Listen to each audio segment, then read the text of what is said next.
Who are we to judge? Who are we to judge anyone, even ourselves?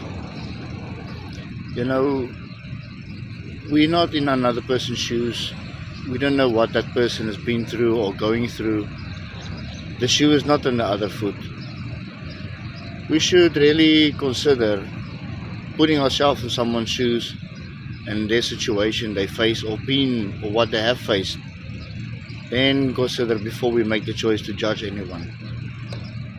There's an old saying, remove the splinter from your eye before you remove it from your brother or your sister's eye. So rather be careful to judge anyone. We should have compassion and understanding before judgment. We are not here to judge. Life on earth is like a school. We learn every day more about ourselves and getting closer to ourselves and to each other, and realizing that we are not any different, that we could have been in any other situation. Everybody's situation is depending on choices. Everybody learns. Everybody has an inspiration or someone that inspires them to be a better person. So let's rethink ourselves and our situations and people before we judge. Assalamu alaikum. Good day. Love you all. Bye. Yalla.